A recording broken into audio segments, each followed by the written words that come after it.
Hey everybody, this is Devin with HDpiano.com, and in today's video we're going to check out Rain by The Script. I'm going to show you guys the main piano part that we hear at the beginning of the song and throughout the song in this video, but the rest of the videos with the rest of the song, for all those more dancey bits, that can all be found over at HDpiano.com. Here's what we're learning today. Looks like this. 2, 3, 4.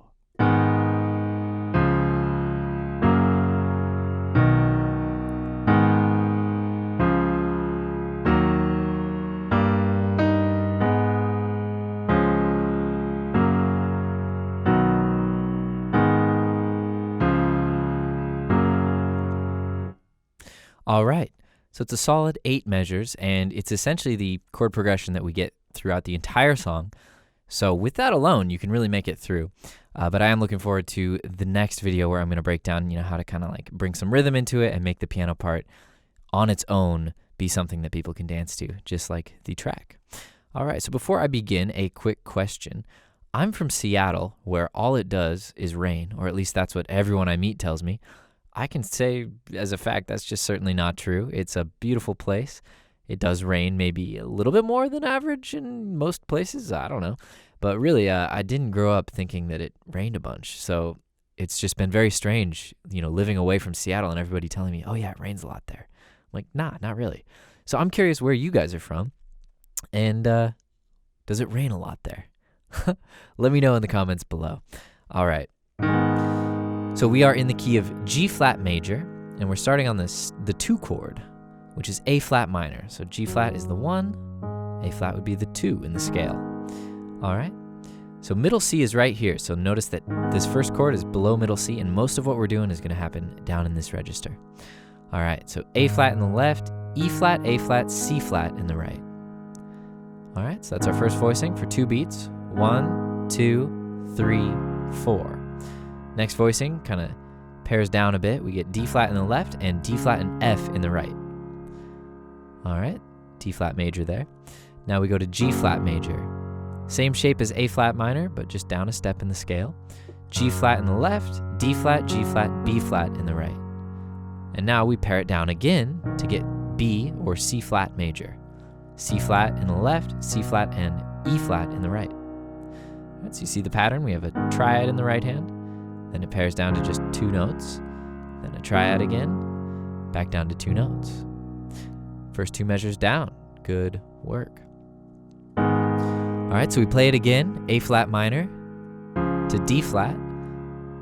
All right, but this time we're going to E flat minor. So E flat in the left, E flat, G flat, B flat in the right. We hold that for 2 beats. We have our first quarter notes there. So 1, 2, 3, 4. That's G in the left, G and B flat in the right, adding on an E flat in beat 4. All right, so that's E flat over G. E flat major is the triad in the right hand over G in the left hand. So it's a very nice, powerful move. We go from E flat minor to major. And that leads us to our new voicing for A flat minor. A flat in the left, A flat, C flat, E flat in the right. All right, so the pattern repeats at this point. We still have A flat to D flat to G flat to C flat.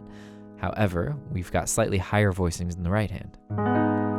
So you know what? Maybe I should just recap at this point. Let's go back to the beginning. A flat minor, D flat major,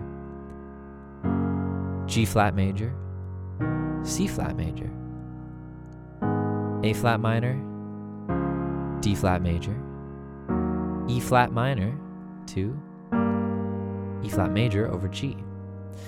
All right, picking up where we left off, A flat minor here, root position in the right hand. So low A flat in the left and A flat, C flat, E flat in the right.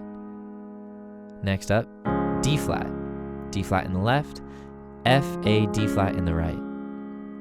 That leads us to G flat major, back to the familiar voicing here, D flat, G flat, and B flat in the right. Then we go to B major, or C flat major, however you want to call it. And in this case, we have E flat, G flat, and C flat in the right. And that just changes nicely back to A flat minor, like our first one. And then we go down to our usual D flat here, the simple 2-note voicing in the right hand. and up to G flat major. And in this case, we're off on beat 3. And that's where we go into the first verse. All right, so I'm going to go ahead and play through it in tempo, a little slower than the original. 2, 3, 4.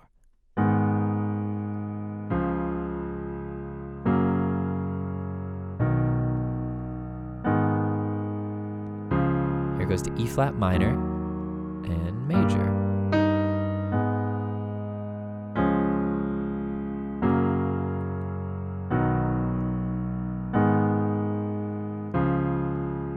One, 2, 3. Okay, that's all we're doing. I just want to point out that depending on the size of your keyboard or piano, you can totally double up those octaves. And if you listen to the recording closely, you can find moments where, it's a little thinner sounding, in which case it's probably just one single note in the left hand, or a little richer in the low end. And that's probably because they dropped the bass a little bit and added an octave down there. So all that's an option for you guys. It's up to you, depending on if you're playing with a band or by yourselves, etc. But that's all we have in store for you here in part 1. So head on over to HDpiano.com to check out part 2, where I'm going to show you guys how to incorporate that clave, that dance rhythm, and, really lift this arrangement up and get people going. So I hope to see you guys there. This is Devin with HDpiano.com. And before I go, if you could quickly subscribe here on YouTube to stay in the know, and follow us on Facebook, Instagram, Twitter, all that jazz. We'll talk to you guys soon.